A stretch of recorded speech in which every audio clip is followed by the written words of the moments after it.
So hello, and thank you for joining today for an introduction to energy psychology and resources brought to you by myself, Carrie Morrison. I am a licensed mental health counselor in Newburyport, Massachusetts. I am the state rep for the Association for Comprehensive Energy Psychology. And I also am a holistic practitioner, community educator in my region, bringing lots of different types of information, especially focused on self-care to the community to better your life and help you to learn how to cope in more manageable ways that are easier to access. So today I will be talking about energy psychology. I have been involved with energy psychology for about 3 years now. I've been working in the field for 8 years, and I'm really glad I came across energy psychology because it has completely transformed how I work with my clients. And I do believe that it's important for not just practitioners to be aware of this alternative perspective in the field out there, but also community members, because community members are the ones who speak up for their needs and tell other practitioners, tell our mainstream healthcare system what does and does not work for them. And with a higher demand, we will see this growing into an even bigger capacity for providing all over the world than it already is. So without further ado, I'm going to get into my packet here. If you did not receive the packet, wow, you're all the way from New Zealand. Welcome. I'm so glad to have you here. Hello. That's really cool that you're logging in from New Zealand. That's awesome. Yeah. Had to make sure I got the timing right. Oh, yes, I know. It's a little bit different. What time is it where you are? 10:30 in the morning on Thursday morning. Oh, wow. Yeah. Well, thank you for joining. I'm glad you could jump on here. I'm not sure if the other person who's on the call currently would like to share where they're from. I'm always curious to see where people are logging in from, and whether or not you are a practitioner or a community member who is just interested in learning more about this. Just a community member interested to learning more. I'm joining from the UK, from London, and it's 11:30 at night, so if I drop off, I'll sleep. Well, no problem. I will be sending out the email. If you're on the RSVP list, I'll be sending out the email with the full recording after it's published. So you are welcome to check that out if you need to jump off because you're tired, and I totally understand. And if anybody else would like to share where they're from, calling in from, it's very interesting to see where everybody's coming from. And if you're a community member or a practitioner who is interested in learning more about energy psychology. And if you would rather not speak it out, you're welcome to type it into the group chat, which I will be checking also for questions throughout this call for anybody who'd like to ask anything. So it is about an hour of this call. I'm going to try to be as diligent to following my packet as possible to keep me on track, because energy psychology is quite a big field and there's only so much time I have to share it. So Beverly, Mass, awesome, welcome. I am sorry to hear you're having trouble with your mic, but great that you're here to, well, I think I know your name. Great to have you here with us, and hopefully you'll get what you logged on to learn from today's call. So if you haven't downloaded this packet, you should have received the link if you logged in through Zoom. You should have gotten that on the RSVP. And if not, I'm going to type it into the group chat right now so that you can take that down and download it later if you don't have it yet. But so I'm going to follow along in this. I'm going to skim through a few pieces that are a little bit harder to read, and then just get to the meat of why you guys are here today. So, so again, I am a licensed mental health counselor. I've been practicing energy psychology for the last few years. And I really enjoy the field. I personally found that I always kind of knew this stuff was out there, and my intuition kind of knew it, but until I found energy psychology, I never actually got the data to prove that I knew what I knew, and I wasn't being taught that in college. So I was really excited to come across ASAP, which is where I received all this information, and I will cover more about ASAP in this presentation today. So without further ado, let's get to the packet. So I start off, and this may not apply to you if you are from outside of the country, but I'm sure it's pretty similar across the world with the different data statistics that are going on. In my examples, I gave the status of mental health in the United States. Welcome if you just joined. If you'd like to share where you're logging in from, feel free to type it in the chat and put yourself on mute. All right, so in the United States, we have, as many places in the world, a lot of mental health concerns. For our statistics, as of the 2018, 47.6 million people in the United States experience mental illness. That's 1 in 5 adults. This represents also serious mental illness, which is 11.4 million people. That's 1 in 25 adults. And 3.7% or 9.2 million people in our country of US adults have a co-occurring mental health disorder along with substance use issues. And in the packet, I have all the statistics on there that you can look through for more information if you're interested. The reason that I wanted to bring this up in this presentation is because mental health is kind of where all of this information is coming to address, right? So why is it important to recognize this stuff? Because it does have a ripple effect on our world. It has a ripple effect on the individual person, on the family. Many people take care of their loved ones that have mental health concerns. You yourself may be personally affected by mental health concerns and may have trouble with working or with taking care of yourself or other loved ones in your life as well. Some people are experiencing homelessness and also getting into trouble with the law. And also apparently depression is the leading cause of disability worldwide. So it's not even just in the US. Worldwide, we have a lot of mental health concerns, anxiety, depression. I think anxiety right now is really spiking for the younger populations. And I definitely see a link personally between that and exposure to social media constantly because they never get a break. But unfortunately also that means with all those risks that come into people's lives through constant bombardment of information and also people bullying and so on, suicide is now the second leading cause of death among people aged 10 to 34 in the United States. Before, I don't think we've had such a high rate for young people with suicide, so that's really a serious thing for us to pay attention to. And when I looked up at this information, I knew that it was also important to recognize what's called the ACEs. I don't know if anybody out there has heard of the ACEs, but the ACEs stand for adverse childhood events. And there's been more information studied on this in the last couple of decades. So I'm just going to read off the definition that's on my packet right here, so make sure that I explain it correctly. Childhood experiences, both positive and negative, have a tremendous impact on both a person's lifelong health and well-being and future opportunities.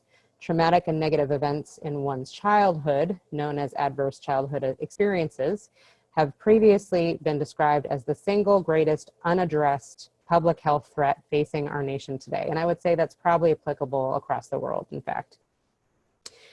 ACEs include abuse, which involves emotional, physical, or sexual, and or all of those.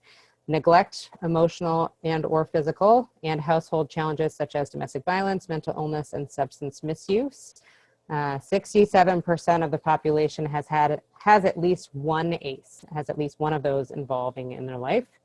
And 1/8 of the population has more than 4 of them. So if you want to look up more of those statistics, I provide the link in this packet as well for you to do that.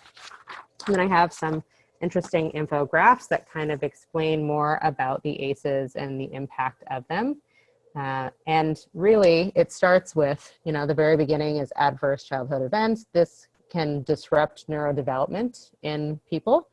Social, emotional, cognitive impairment then follows, adoption of health risk behavior, so taking more risky actions in one's life. So somebody who's experienced a lot of ACEs in their earlier childhood may be more likely to get involved in promiscuity earlier in life, may get involved in drug use, may get involved with crime. There's lots of different things that happen when you have an unstable foundation in your life set off by these adverse childhood experiences. And then the CDC and Kaiser Permanente in the United States did a really lengthy study with over 17,000 members receiving physical exams and surveys in the late 1990s. And they compiled all that information to create some of these statistics. So I encourage you to look into that more if you are interested in that. The next page does another infograph. I personally like that this infograph discusses the bottom, which is called generational embodiment and historical trauma, which now actually they have science to show that there is something called epigenetics, studying the changing of your DNA instead of just the genetics where you're kind of given what you've got from your parents and it changes over time, but also family energetics. So there is a process of training. It's a specific thing you've got to get trained to be able to provide. It's really interesting if you haven't heard of it. Family energetics is a system of treatment to address the cause from earlier in life. So even if it was from your grandparents and you didn't quite know what was going on in their life because you didn't even meet them in your life, there might still be an energetic connection to the things that they experienced in their life to you in your life currently. And so they've done new studies on some of that and have trained people to do family energetics. And I personally experienced this at an ASEP conference. It was very interesting when I participated in that and was able to heal family trauma. So I didn't continue to carry forward things that weren't even of my experience. So for example, I had this weird fear of abandonment that I had no reason to have in my personal life, but found out through this family energetics exercise that my great grandmother, who was abandoned as an immigrant by her husband who was killed tragically, then carried and somehow energetically that passed on to me and caused me to fear being abandoned. And after I did this energetic work, I was able to let that go, and it has not been a problem since I've done that. So fascinating stuff. It's another part of energy psychology that's out there if you're interested in learning more about that. The next part on here is showing the early adversity that has lasting effects through adverse childhood experiences. I'm just going to read off what it says. So more likely to have injuries, so traumatic brain injury, fractures, burns, more likely to have mental health concerns such as depression, anxiety, suicide, PTSD, more likely to have maternal health issues, including unintended pregnancy, pregnancy complications, and fetal death, infectious disease, HIV, STDs, chronic disease, cancer, diabetes, risky behaviors, alcohol and drug abuse, and unsafe sex, and also have reduced opportunities in education, occupation, and income. So this stuff really does affect the whole sphere of somebody's life, which is why it's really important to recognize it. So how important is it to address trauma? I'm just going to read what I have typed here. So each individual will experience different challenges and responses related to trauma based on individual history, subconscious programming patterns, and coping skills accessible for mitigating stress. So what I mean by that is if you have unhealthy coping skills that you've been taught, then you're more likely to have an unhealthy response when you have a traumatic or stressful event happen, because those are the skills that you were given. You're going to go back to those unhealthy behaviors unless you've had treatment on it. The next statement came from the SAMHSA samhsa.gov website on trauma and violence, and that statement says, trauma has no boundaries with regard to age, gender, socioeconomic status, race, ethnicity, or sexual orientation. Trauma is a common experience for adults and children in American communities, and I would also say the world, and it is especially common in the lives of people with mental and substance use disorders. For this reason, the need to address trauma is increasingly seen as an important part of effective behavioral health care and an integral part of the healing and recovery process. So what I think the traditional mainstream I have not seen, and I could be wrong, but I have not seen personally, is address how common trauma is and how much it is connected to physical issues that arise, because there is an energy component to the trauma that lives in the body after a traumatic experience happens. So I'll go into that a little bit more as we go through here. So for trauma, lots of different responses can happen, anything from insomnia, numbing, loss of interest, irritability, dissociation if it's a really significant trauma, hypervigilance, so always looking over your shoulder, being fearful of the world around you, having little or no memories, having self-destructive behaviors, and the list goes on. And this is just an infographic to show the potentials of what could happen as a response to trauma. So many people are experiencing facets of trauma every day in the world, but most energy psychology methods available have been proven effective in treating these issues, which is one of the reasons why I love energy psychology. So why is this information important in this call especially? For a healthy future in our world today, we need many types of care. There is not just one way to treat something. We have the traditional route, surgical, pointed procedures that nothing else can replace that, but also that's not going to be the answer to things like emotional challenges, and they may not even know how they connect. So I put this little infographic on here too to show the variety of different care that is out there, and really what we're going from originally is conventional medicine to becoming integrative. And so integrative involves combining the conventional aspects with the precision care, in addition to complementary care, holistic care, lifestyle and self-care practices, which then creates the whole person, whole community care that is informed by scientific evidence and makes use of all appropriate preventative, therapeutic, and lifestyle approaches, healthcare professionals, and disciplines to promote optimal health. That is the end goal that we would like, is to have everybody work together to support the whole individual, not just one part of the individual. Any questions so far on this before I go into energy psychology? I don't see anything in the chat. All right, so the next page goes on to actual energy psychology. So what is energy psychology? If you haven't heard what it is yet, the definition is that energy psychology, or EP for short, is a mind-body approach to understanding and improving human functioning. So EP focuses on the relationship between bioenergy systems, so biological energy systems, and I have a diagram on here to show we actually have what's called a biofield around our body that emanates from our heart. It's our electrical pulse, radiates from our heart out through our body, and we have this energetic biofield around our body. And all of that encapsulates everything else that's included in our body. So to go on, so bioenergy systems, neuro and electrophysiological processes, so neurological in our brain, and electro, so all the electrical pulses that go through our body and our organs that connect to physiological processes, our physiological responses and how our body reacts to things, and mental functions involving thoughts, emotions, sensations, and behavior. These systems and processes exist and interact within the individual and between people. So that's something that's also necessary to talk about. We have our biological energy field, and then we also have the next person who has a biological energy field. And when we get together in close proximity, we can have fields that entangle and affect one another. And that is something that is talked about in energy psychology.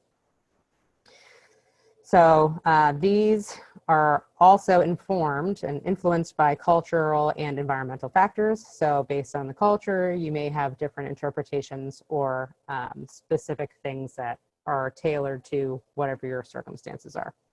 So within an EP framework, emotional and physical issues are reflected in bioenergetic patterns within and around the mind-body energy system. And I think that's the biggest difference between energy psychology and conventional medicine, is that energy psychology recognizes and gives the floor to a mind-body energy spirit connection, and how that is important in not only assessment but also treatment of an individual. So since the mind and body are thought to be interwoven and interactive, This mind-body energy system involves complex communication involving neurobiological processes, innate electrophysiology, psychoneuroimmunology, so how our thoughts then connect to our neurological or our immune responses in our body, which goes into immune disorders. So any sort of immune reaction is also connected to this stuff. Consciousness and cognitive behavioral emotional patterns. So the use of EP has resulted in the development of associated methods and models to treat psychological and emotional problems, facilitate health and well-being, and improve human performance. So as a whole picture, EP addresses the entire situation. These models and methods are usually used within an integrative or holistic frame and include but are not limited to psychotherapy, counseling, coaching, integrative medicine, and other healing modalities. So I, as a licensed mental health counselor, was not trained in school from a holistic perspective, but I consider myself a holistic therapist because I integrate all of these facets into my care and treat people from a completely holistic perspective, looking at their whole picture of their life, figuring out what's going on with them, and seeing what needs to be addressed in order for them to feel better. That's a different kind of approach than would be the traditional mainstream, which is, here's a symptom, let's try to just treat the symptom. So though methods of energy psychology have been developing since the 1970s, it was officially named by Fred Gallo in 1998 through his book, Energy Psychology. And I have the web page for that if you'd like to look more into that information. So as far as the applications of energy psychology go, applications incorporate into the treatment process natural energetic components that include but are not limited to meridians, which if you're not familiar with meridians, this is a diagram that kind of shows what meridians are detailed as. Meridians come from Eastern philosophy, and it talks about the flow of chi and energy through the body, and all of these meridians connect to different organs within the body. If you're doing a EP method called EFT tapping, as well as many of the other ones, you will tap on 8 points that connect to every single one of these meridians and create a cleansing through the entire energy system at the same time. So that is an example of the meridians. It also talks about chakras in many of these forms, biofields, and bioelectrical and electromagnetic activity of the body, nervous system, and the heart. So an example too of one of these treatments that is actually adopted into conventional medicine is the heart, I'm having a brain fog, the test that they test the heart, and I don't know why I can't think of the name right now, but that is a form of testing the energy field when you electrocardiogram. So when you do an electrocardiogram, you're testing the energy field of the heart, EKG, thank you. And so that is part of the bioenergy system. That's one of the ways that has been adopted into conventional mainstream, but we need more science consistently to show that these are electrical things happening that have to do with our energy body. We're still working on that.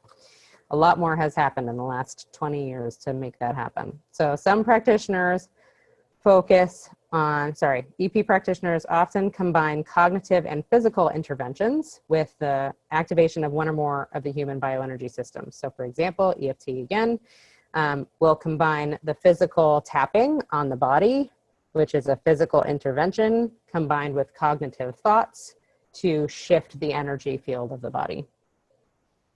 On to the next part. Some practitioners focus upon the way in which thought and intention are expressed in the bioenergy system and explore the therapeutic value of precise use of language and congruent intention. So what they mean by congruent intention is, I am saying something, but I don't actually believe it. Therefore, it's going to have a different effect in my body than if I were saying something and I did actually believe it, because it has a different energy to it.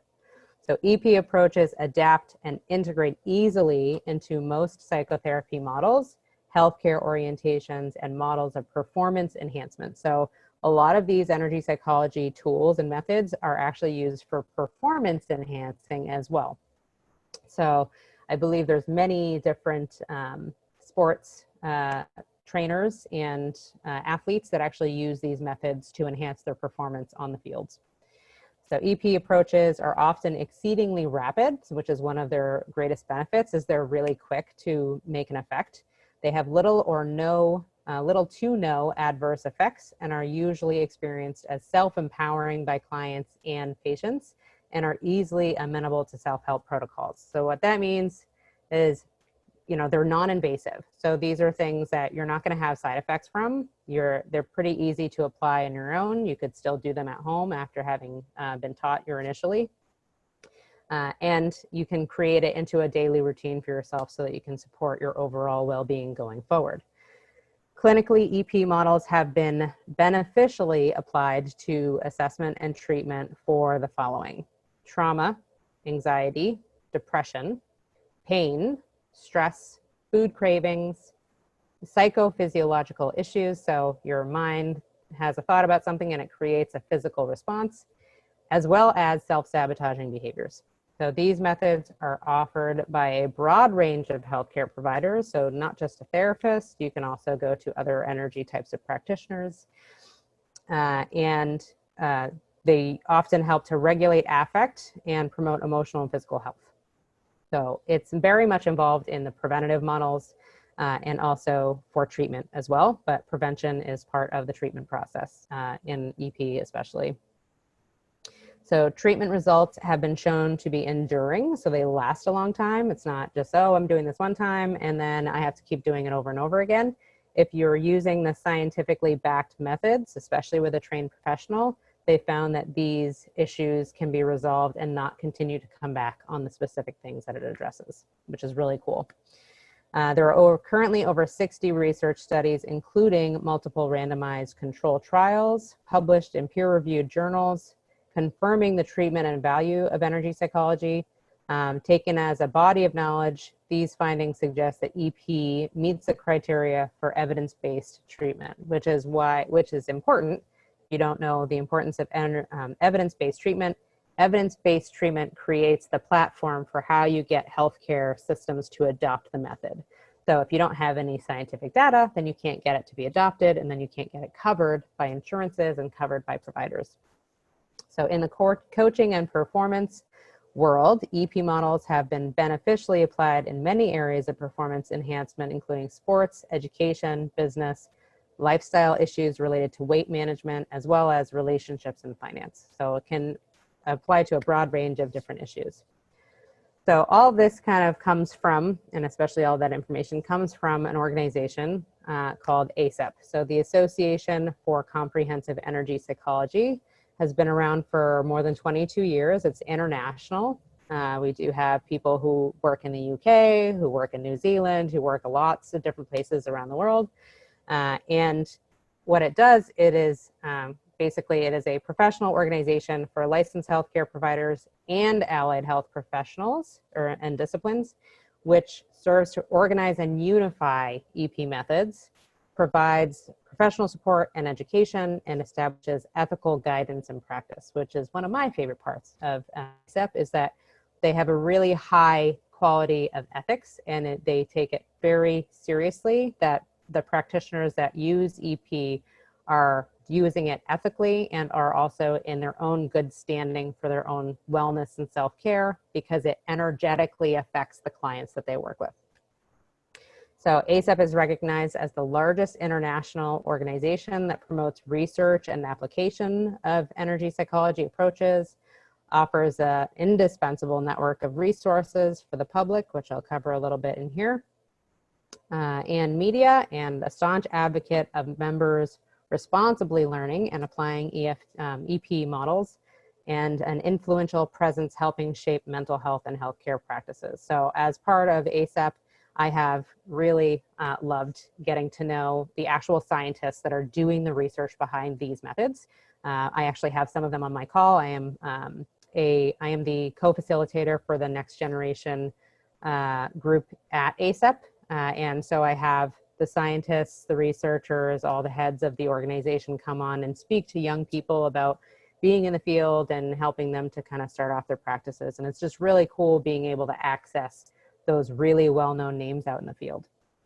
And to know that they're legit, because I think one of the things out in our cultures right now is it's really hard to figure out who you can trust and whether or not the people that you're speaking with, walk the walk as well as talk the talk. And I have not met one person that I have found that I think doesn't walk the walk in ACEP, which is really, really cool. And they're really, really down to earth people. So I'm going to skip over a little bit to the next part. So ACEP also provides continuing education for many different professionals out there and maintains responsibility for its programs and its content. My favorite thing that I got information from at ACEP was a course called The Science Behind Energy Healing, which I was just blown away by the evidence-based information that's out there and the modules that provided the actual scientists talking about their own research, which is really, really fascinating to hear directly from them. As far as how this is growing in the field, there's many different EP methods that integrate concepts, techniques from related fields, including acupuncture, meridian theory, neuroscience, physics and quantum mechanics, biology, medicine, chiropractic, and psychology to facilitate change. And we've continued to investigate these over the generations, especially over the last 20 years. So while energy psychology as a field is still relatively young, its evidence base continues to grow in both quantity and quality. Over 100 studies, review articles, meta-analyses have been published and peer-reviewed in professional journals and have been researched by more than 200 investigators in over 12 countries. So it's not just one area and it's not just a couple of people that are reviewing these, it's across the world and it's across many disciplines and many people, which is really important for data to be scientifically valid. So out of all of those, all but one of the 100 plus studies document energy psychology effectiveness. So 99% of the studies that are out there on energy psychology document that it is effective for what it's treating, which is really fascinating. EFT, emotional freedom techniques, is the most researched energy psychology method since the early 2000s. And most of the methods utilize roots in what's called Callahan techniques thought field therapy. So next, I'm going to go through the list of many of the common EP methods that are out there. So the first one is the Callahan techniques thought field therapy, which started, it was kind of like the basis of a lot of the other ones. Uses about 15 pre-designed tapping algorithms without language to shift internal distress, regularly utilizing the psychological reversal as an important facet. So a psychological reversal goes like this. You're tapping on the side of your hand between the pinky bone and the wrist bone. You can follow along if you'd like to try this out. And you're saying something that you're having a hard time with, like a negative thought process, and then you're saying a self-acceptance statement after. So for example, like, even though I'm really mad at my mother today, I'm gonna love and accept myself anyway. Even though I'm really mad at my mother today, I'm gonna love and accept myself anyway. Even though I'm really mad at my mother today, I'm gonna love and accept myself anyway.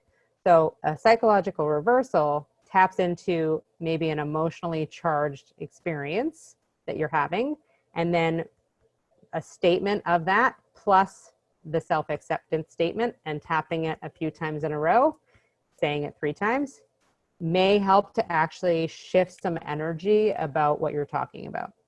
It's very easy to try and test out if you wanted to see if that's helpful for you.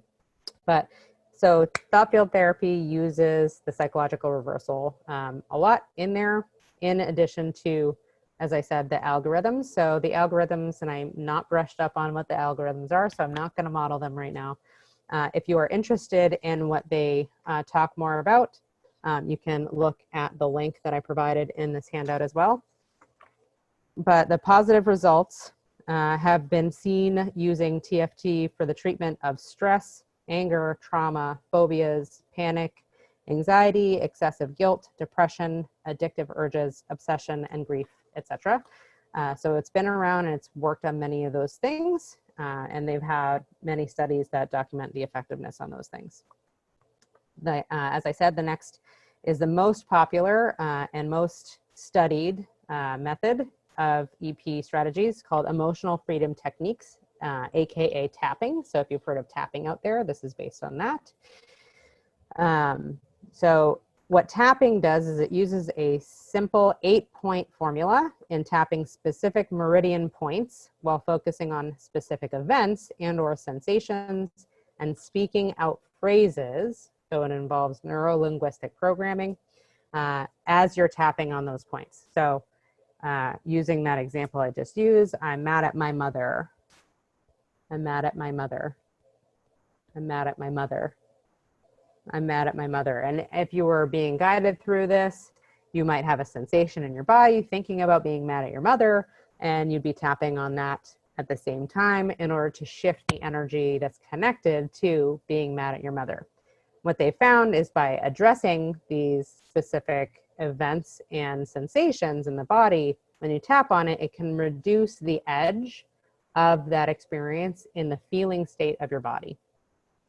EFT has especially been used to treat PTSD and trauma, and has been shown to be as effective as EMDR, eye movement desensitization and reprogramming, and is a very short application. So in 6 to 8 sessions, I think is the average of addressing some specific trauma. Many of it has collapsed and does not come back after honing in specifically on the event. A lot of the EP models out there really work on trauma. So if you are looking for trauma care, trauma-informed care, energy psychology may be a really good field for you to get more aware of and involved in, whether or not you're a client or whether or not you're a practitioner. The next one listed is called Trauma Tapping Technique, TTT. It's a first aid self-help technique that has been proven helpful in calming emotional responses related to stress and traumatic experiences. So while it has been effective as a first aid treatment for many people experiencing different kinds of trauma, it's not intended to replace professional help or psychotherapy. So what TTT does is it uses a non-language model to tap on certain things while thinking about your challenge and tapping on it without talking about it. It helps to calm the body's emotional response to whatever's going on. So they've actually used this quite a lot in war-torn countries, different cultures, experiencing genocide and natural disasters, because it helps to calm the emotional system really quickly in an event. Again, if you'd like to learn more about that, I have a link up here to look more. I have all these listed on here with the links on what to go to if you want to learn more specific information about these. The next on the list is called Tapas Acupressure Technique, TAT, which can be used for trauma, abuse, anxiety, stress, weight loss, health issues, and adverse childhood experiences, etc. It's done by pressing and holding meridian points while saying specific statements. So that is, instead of the tapping, you'd press and hold on these points while saying specific statements that are listed in their model. I also do not have much experience with this one yet, so I can't model it for you, unfortunately. But you can look at the website on here if you'd like to learn more about that. The next one is called Be Set Free Fast, a unique and highly distilled integrative psychology method developed by clinical psychologist Dr. Larry Nims that combines conscious awareness and intention with the power and skill of the subconscious mind to gently and rapidly eliminate emotional problems, behavioral ruts, and chronic stress that causes or worsens pain conditions and illness. I also don't have experience with that one or awareness of that. I haven't met anybody in person who does that one yet, but I believe you can find out more about that on their website as well. And then AIT, advanced integrative therapies, formerly known as C-Morg matrix work. I tried looking that up first and didn't find much, but it was renamed Advanced Integrative Therapies. And it was created by Asha Clinton. And it's a set of protocols that provides thorough, deep, quick, and relatively painless treatment. It does this by relating childhood and other traumas, negative beliefs, desires, compulsions, obsessions, fantasies, and addictions to positive beliefs, thereby clearing all of them through energy work. So it's very much related to the energy field, and that's an integrated part of the method. The method is found to be helpful for dissociative identity disorder and personality disorders as well, which is a really interesting part because not everybody can treat those types of more difficult processes. So I definitely encourage you to look up more of that if you have any interest in finding out the connection of AIT to those types of disorders. So AIT is a powerful yet gentle treatment that heals the body, psyche, and the spirit. AIT easily removes the after effects of trauma, strengthening the individual by instilling positive qualities and productive beliefs, which are not often there after a traumatic experience.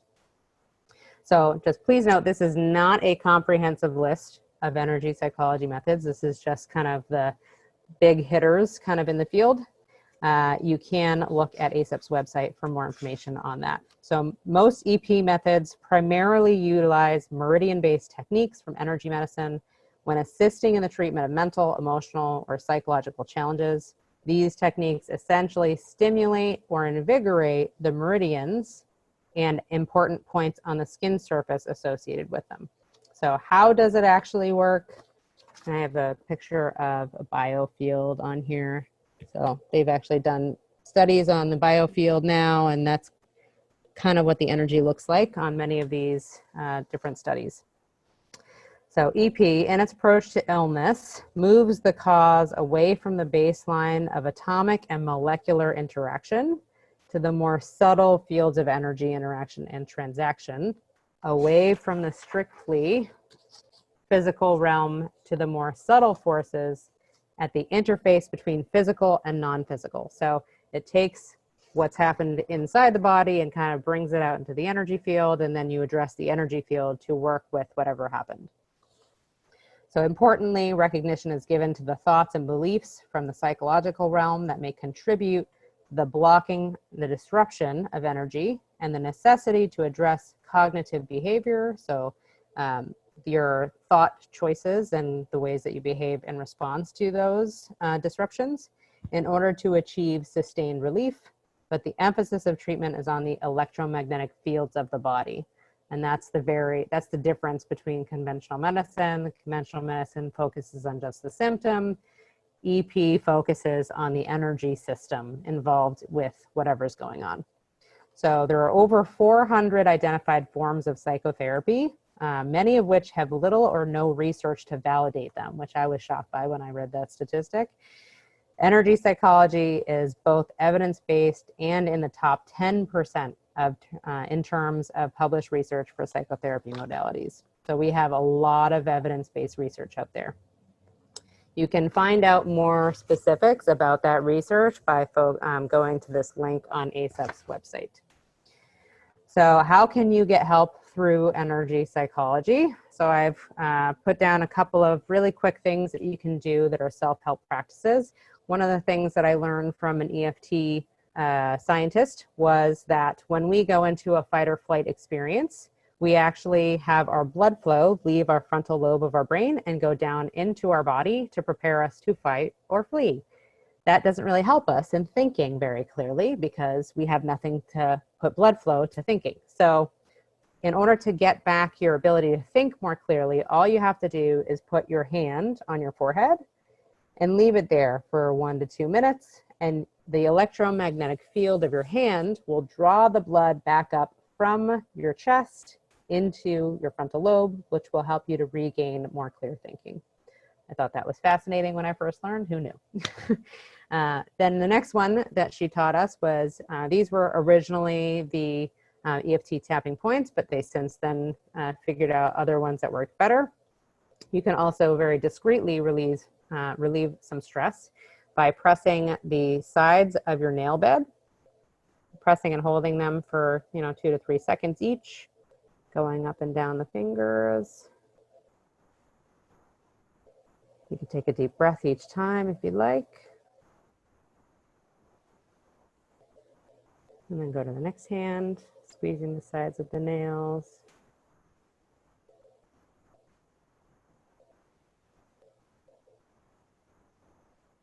And then at the very end, take a deep breath. And see if your body feels any more calm or relaxed than it did before. The other thing that I like to teach people is a real full belly breathing technique. If you don't breathe very well, breathing is one of the most important things that we have because we need to in order to survive. So what you're going to do in order to check yourself with this is you're going to put your hands on your stomach and you're going to intentionally breathe into your abdomen and push out your stomach so that it expands. And then when you breathe in, you're going to contract in as much as you can. So I'm going to demonstrate. And then exhale. You pull in your stomach, breathe out, expand, and then inhale or exhale, and out. Sometimes if people have a hard time realizing that they're not breathing correctly, it helps to just put your hands on your stomach because it'll remind you, okay, I need to pay attention to my stomach going in and out intentionally. If it's hard to still do that while you're sitting, I recommend laying down on the bed because it creates more gravity and you really have to push out your stomach to get that full belly breath. When you do a full belly breath like that, you're bringing the air through your whole body, but also through your whole energy system, down all of your chakras in the center of your body. And it also clears the vagus nerve, which is triggered by your fight or flight response. And the vagus nerve connects to all of your organs. So it's a really important method. Healthy breathing is a really important skill to get good at. Also, note if your posture is one of a collapsing inward. So if you're, somebody that shrugs your shoulders and kind of has a very small posture, you actually can constrict your breathing even more and make yourself more uncomfortable and more anxious. So to prevent that from happening, I encourage people to pull your shoulders back and take a big breath in your belly, which stretches out your whole chest and your diaphragm and allows you to cleanse, again, more energy through your body. So expanding your posture more. And the other method that I really am a huge fan of is called earthing. Very simple, free. All you got to do is take your shoe off or your bare hand, go and put your foot directly on the earth and just leave it there for 15 minutes, longer if you'd like. Go walking barefoot through the grass, put your hand on a tree, connect with a tree. By doing that, you actually reduce inflammation in your body, and you also will sometimes reduce pain. People have found that it helps you to sleep better, and many other benefits, increasing your blood flow and blood viscosity in your body. And it also has found helpful for reducing depression symptoms and anxiety in people. If you are sensitive to electromagnetic waves and radio frequencies, it also helps to discharge some of that electromagnetic smog from the body. So really important. I have a link lower on this page coming up in a second that will bring you to more about that if you're wanting to learn more about earthing. So the last part on this, I have a whole list of websites and links for resources on here for you to investigate more after this call.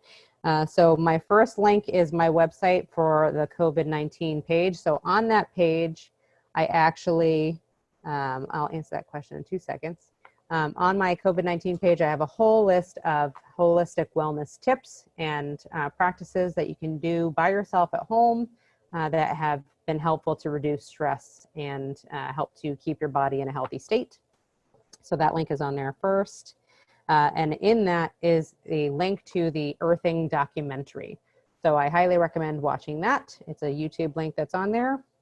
It's fascinating information and they provide the scientific basis behind it. The next part is a personally led virtual instruction on the palliative version of EFT tapping, which I did myself a few weeks ago. And I have that link right on this handout too for you to go and look at the YouTube video if you're interested in learning the EFT tapping for yourself. I also include the downloadable handout for that video right on this paper. And then energypsychology.energypsych.org and R4 support and ASEP's information. So I'm actually going to, let me answer this question real quick. Does this relate to EMFs as well? Are there interventions you recommend to decrease exposure? So EMFs, I know earthing does help EMFs. EP specifically, I don't know if energy psychology has any specific methods that directly work on EMFs. I personally, in my holistic practice, and this is not related to energy psychology, I work with crystals, healing crystals, and there are some healing crystals out there that I have found and heard to be helpful for decreasing EMF frequency, so it kind of gets in the way of the actual radio frequency and reduces the exposure to the body. Earthing, I'm actually sitting on an earthing mat right now, which you can look up more if you're interested in learning more about earthing products. You can go to earthing.com, I believe is the website for it, and they have earthing products that you can use in your home that will help to also decrease the stress from EMFs to your body. I think those are the best resources I could probably recommend for EMFs. So before I get people off the call here, let me just pull up ASEP's website to show you where you can find these additional resources on their website. So I'm going to share my screen with everybody right now. So this is ASEP's website. And if you go here just as a regular person who's not signed in, because I'm a member, you can still go to a lot of these pages and find information. So you can learn more about ASEP. If you're a practitioner and you're interested in learning more about becoming a member, it's a fantastic organization. I'm very proud to be a part of the organization. You can also just go here for resources if you're looking for more support. So resources for resilience is one of my highest recommendations for in the moment support for dealing with stress. So if you go down here, this is a newer website version. So if you're upset about anything, you can go here, pick how you are feeling, click on this, and it will bring you to a video of somebody who's modeling this method for you. So if you're scared or anxious, I think this is the butterfly, soothing butterfly hug, and it has videos and they have downloadable instructions. So if you click on these, and I won't do it because I don't know if it's going to mess up the video, you can click on it and you'll get to see people doing these methods. I'm probably even doing it wrong. I haven't done this in a while. But great methods, very easy to practice. These are also often done without language, so they can be shared with many different cultures and many different languages. But they do have downloadable instructions, and if you're looking for a specific language that isn't here, I encourage you to reach out to the ASEP site or the contacts here and see if they can provide it in another language. So this one will just bring you through all of the different ones that you saw on that first page. If you want to go back to the other website, just click out of that. There we go. Go back here. Next, resources. So they have EP research. So if you're just looking for, I want to learn more about the actual science, and I want to, especially if you're like you're a student and want to use some of this for some of your projects, they actually have a great research section on their website, which you can go into specific case studies by the scientific rigor, by the type of challenge that it deals with. And they provide the links and sometimes even the full abstracts and articles for you to read, which I think is awesome, especially as a student who doesn't want to have to pay for extra subscriptions to things. You can find some really good free stuff on here. Then they also have this Higher Energy podcast, which is somewhat newer, of people in the field who are talking about current situations, inspiring you to think differently. So we were just talking about tapas acupressure technique with tapa swimming. She's the one who created that method. She talks about her method on here and how to clear unresolved trauma, stress, and anxiety using that method.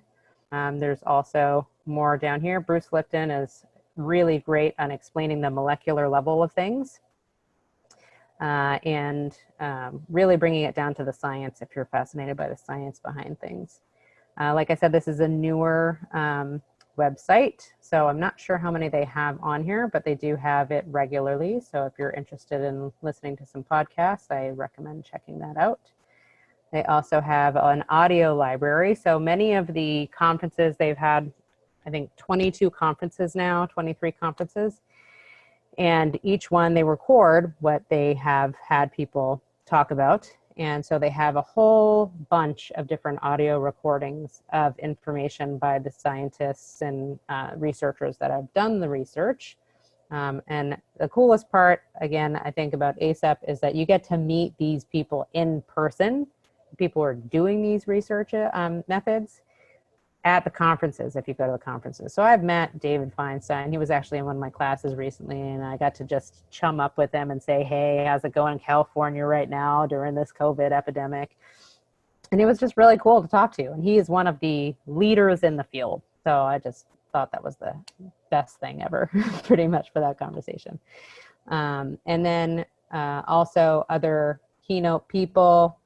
They may even have the ability to get your contact information to, or their contact information, their websites, through some of these subscriptions. So this subscription for the audio library is $99 if you're not a member and $69 for members. So you get access to all of the different presentations that they've had.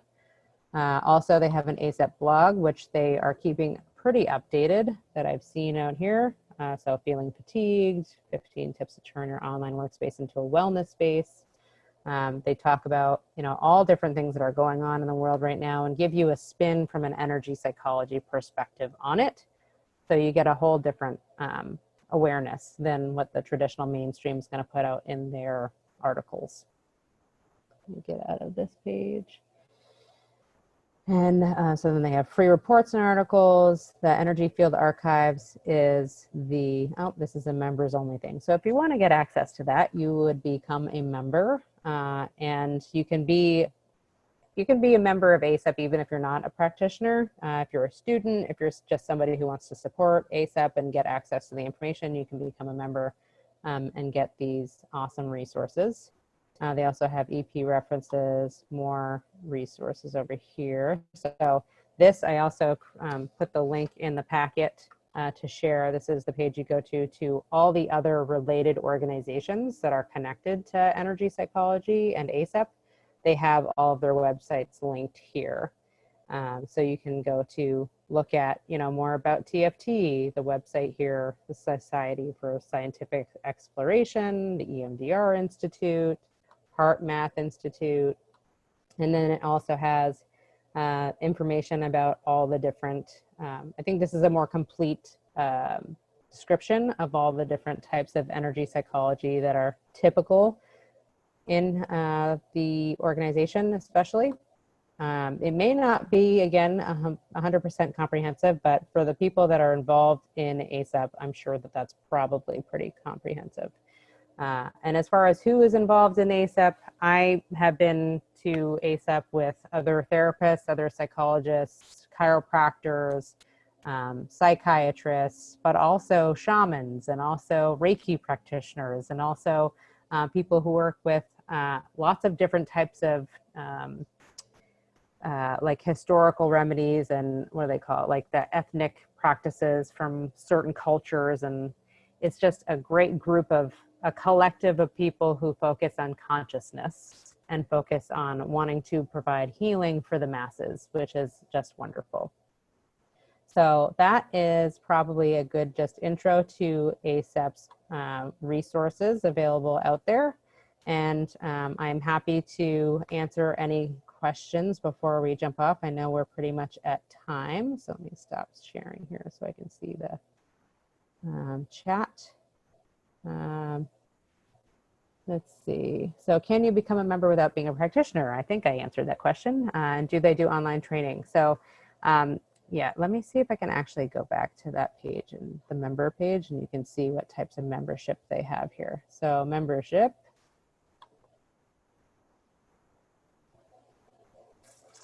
Oh, of course, my thing's in the way here. So membership, where is it? That's not the right page. Here we go. So who can join ASAP? So if you're interested, there are many different types. So they also do it by international, and they have different ratings for international for pricing. They have student and also associate. So an associate would be any person who wants to support ASAP's goals but doesn't qualify for the regular membership because they're not a professional in any of these countries or a student. But you can still get access by becoming an associate member. And yes, they do online training. So I did the ASAP's energy healing course online. And I got, I think, like 16, 18 continuing education credits for that for my practice, which was fantastic. That's more than half of my credits for the 2 years. And they also do other trainings for EFT. They also have links to other, so like the tapas acupressure technique, you can get online training through her website, but it may not be specific to ASAP, but they provide the links to that. And where did I find my earthing mat? And is it connected to a grounded plug? So I found out about earthing, I came across it a few times, different places, but I came across the website randomly because I was guided to go there, and they had a deal. So the mat that you saw actually is not something that they sell still, because I guess it wasn't holding up very well with washing. So they stopped selling that mat, but they have other types of mats and blankets and sheets and other products that many people have found to be really helpful. And yes, they do plug into the grounding port in the wall, and it is an international application. So I think they provide the different plugs to plug into wherever you are in the world for the grounding. Does anybody else have any other questions before we wrap up the call today? I'm going to stop sharing the screen again here. And you're welcome to unmute yourself if you'd rather just ask a question verbally. Did everybody feel like they got what they came into the call for? Yeah, thank you for that. That was really interesting. Hopefully it made sense. Yeah, no, it did. That was, Great. yeah, it Awesome. totally made sense. Awesome. And hopefully you take it into wherever you are in your personal life or professional in the future and use it to expand your knowledge going forward. And I think the biggest thing that I found to be helpful in just learning about energy psychology is once we have awareness that we have this energy body, then we can take control of our energy body and do something to help ourselves more. And whereas other methods, you almost feel like you're at a loss and you can't really protect yourself. Energy psychology teaches you that you have the ability to take care of your energy field, which will improve your experience in your life. Yeah. So I have, so thank you for joining. I don't know if you have any other questions. I have an EFT training from PESI that I've been meaning to take. Yeah, so if EFT is being trained in PESI, that's awesome. I haven't heard of PESI actually doing EFT training, so that's great. You can also get EFT training through EMO Free, which I put on the list to the website on EFT as well. And that was the founder's website that where the EFT originated from. They do online trainings for people who may be not professional as well. Awesome. Thank you for that. You're welcome. Does anybody else have any other questions before we round out the call? No? Okay, well, I'm very grateful that you joined today, and hopefully you found the information helpful going forward, and I encourage you to download the packet if you hadn't already. Visit all the links that I provided, and if you have any other questions after this call, feel free to reach out to me, and I will do my best to answer them. So have a wonderful night, and thank you very much for joining. Take care, everybody. Thank you. Bye.